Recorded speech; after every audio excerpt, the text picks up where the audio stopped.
So we're going to keep on going and keep looking at refraction of light waves. This is the two-dimensional stuff we started last time.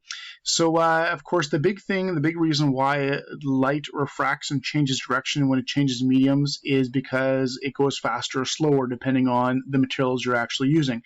So we're going to look at that first. So, for example, we have some waves coming in, maybe moving towards the right, something like this, and then it hits a barrier of some kind and goes into a different material, and all of a sudden maybe it looks something like this. Okay, so right here, when it changed mediums, it changed whatever material is going through. As you can see, the actual speed went down and the wavelength went down. So the speed gets smaller, so since the speed gets smaller, the waves sort of catch up with each other, again, like a traffic jam type idea, and so the distance between them actually goes down. So if the speed goes down, the wavelength gets smaller as well. But if you remember from your expression v is equal to frequency times lambda, the wave equation, your v got smaller and your lambda got smaller, but the frequency stays the same. You actually have a constant frequency. That is the one thing that will not change. The frequency is actually dictated by the actual wave source, and it doesn't change. That's why if you're wearing, a red swimsuit and you jump into water, it still looks red underneath the water because the frequency doesn't change, and frequency is what actually dictates the color. So the wavelength can change, the speed can change, but the frequency will always stay the same. Okay, so it's all about changing the speed. That's the key right there, is the speed changes, and because of that, the wavelength then changes. So because of this, there is a measurement that kicks in. It's called the index, and the index of material basically tells you basically how much the speed changes. Okay, and it's often referred to as the index of refraction because it's typically associated with refraction. Now, it's actually a really simple idea. If it's going here, right here, this is where it's going faster. This is where it's going slower, I can tell because the waves are all squished together. If it is going to go 2 times slower, well, then the index is equal to 2. It's just that easy. Okay, so if something has an index of 3, it's going 3 times slower. That's basically how it works. It's really simple. And it is always compared to the speed of light in a vacuum. So it's always compared to speed of light, the 3 times 10 to the 8.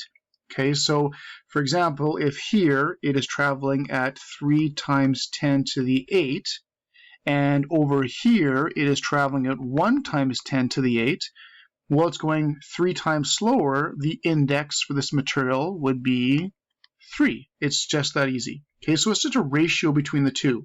So to find the index for a material, and the symbol for index is a lowercase n, all you do is you try and just take the speed of light in a vacuum and you divide it by the speed of light in the material, whatever it happens to be, and that tells you the index. Okay, so if this got 3 times slower, this would be, the v would be 3 times less, and c divided by this would give you a value of 3.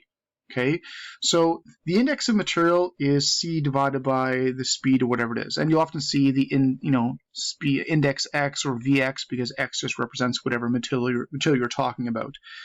So because the speed of light is at the top and you can't go faster than the speed of light, the index value is always going to be bigger than or equal to 1. Of course, you get 1 if you just talk about speed of light in a vacuum, but the index is always bigger than 1 because the speed down here is not going to be bigger than the speed of light in a vacuum. It always gets slower. It goes into water or glass or whatever you want, it's going to slow down. Okay, so that's how you can calculate the speed of light in different materials as well, by reversing this. For example, if you take just average glass, the index for glass is about 1.5. There's different types of glass, but on average it's about 1.5.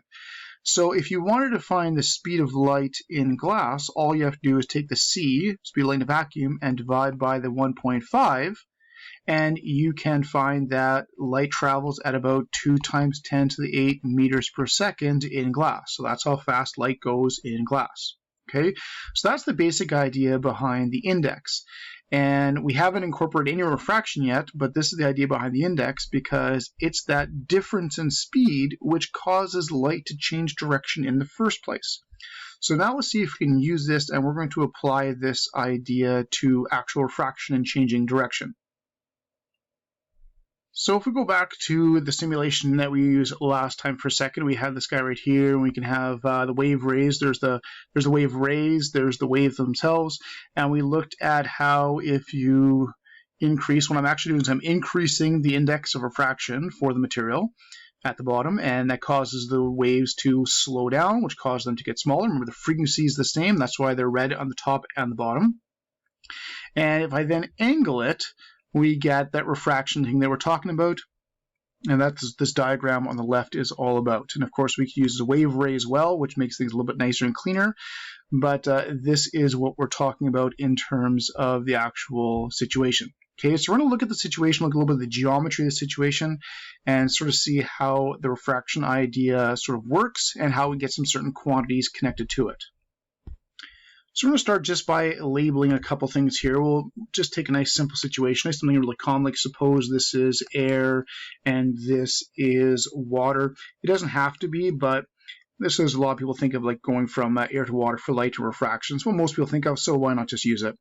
So for this right here, we've got a few things that we can actually label and measure, and this is the same page that is was posted on your class website, so you can actually go along with it and sort of fill things in. So we'll be doing a few different things in derivations with this. So first things first, I'm going to label a couple things. Up here, I've got my wave fronts here, and of course the distance from here to here, that is the wavelength in my first, I'm just going to wavelength one, wavelength in my first material. And you can see in the second material that that wavelength has gotten smaller because light travels slower in water. Okay, and we can see it's changing direction. Of course, if we're talking about direction, angles are important. So here you can right there, I've got an angle in the air over there, and I've got an angle in the water over there, and you can see the angle is smaller in the water. Now, typically we measure angles from the normal for this type of thing that we sort of mentioned before with the reflection, but we won't worry about that right now. Now, there has to be something that connects the stuff in the top and the stuff that's at the bottom. Okay, it's a lot of geometry involved with this type of stuff. There's geometrical type stuff, and there has to be something that they actually have in common. There's a common measurement that they have. Well, it's not the wavelengths, it's not the angles, but if we look at the actual boundary itself, where they actually come together, they share that black line distance right there. The distance between the contact points here for the air is the same as the distance for the contact points for what's happening in the water. So we can use that common measurement and try and tie things together. So how are we going to tie these things together? Well, if I just take this little wavelength measurement right here and I move it down here like this, okay, and I do the same thing for this one, maybe you can see what actually happens here. We actually end up creating a couple triangles.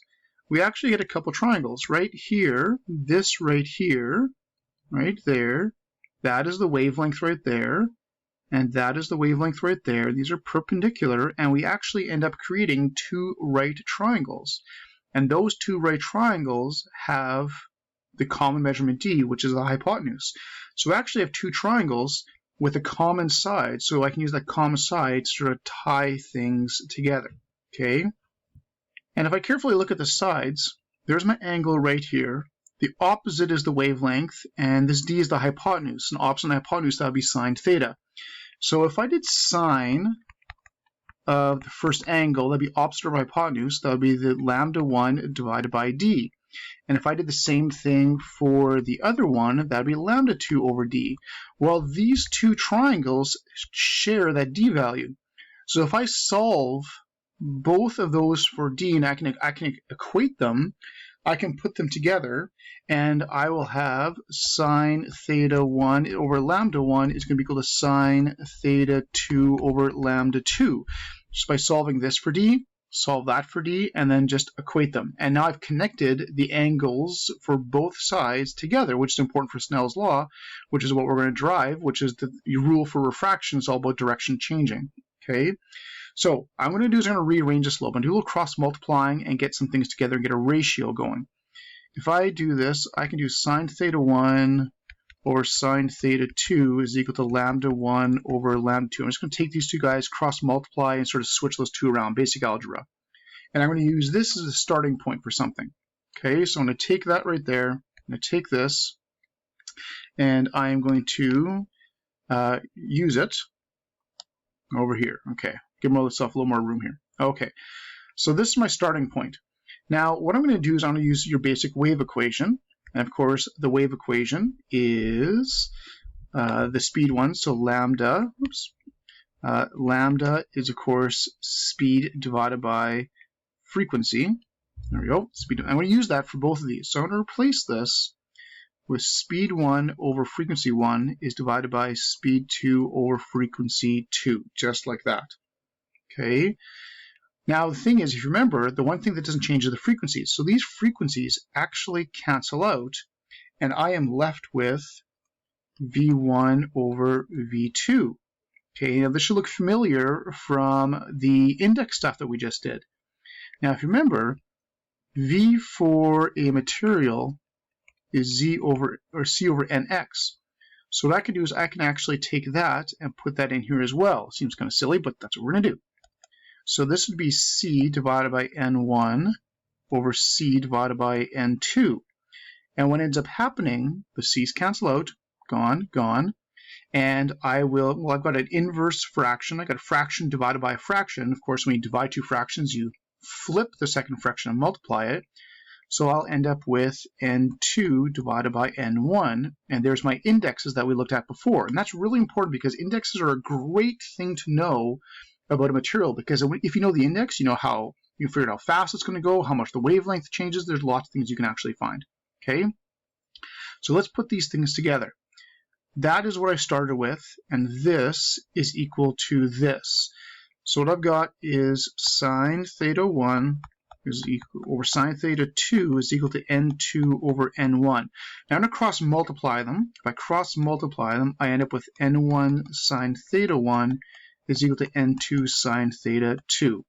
Now this is called Snell's Law, and it's named after a guy named Snell, obviously. And this is the rule and calculation used to calculate the direction change for materials when they refract, when they change materials, and that type of stuff. It's based on the angles, obviously, because angles are really important for direction, but also the index, because the index is one of the most common things known about a material in terms of how light will go through it. And the index is a really, really important part. It's one of the most important values for stuff like this, because if you know the index, you can solve for pretty much anything. Okay? But that's what you get out of it. That's called Snell's Law. So we'll be doing some practice of this and using the indexes to try and find different values. Okay, and even if I went back to my simulation right here, okay, I've got my different angles and stuff that I've got an angle here. There's my first angle. There's my second angle. I could use the sine thetas of those angles as well as the indexes to solve for anything that I want in the situation. Okay, and there's even a little protractor here that we can crack out. And you can see the zeros are right along this normal dotted line, and the angles are measured from that normal. They're measured from not the surface, but the normal to the surface.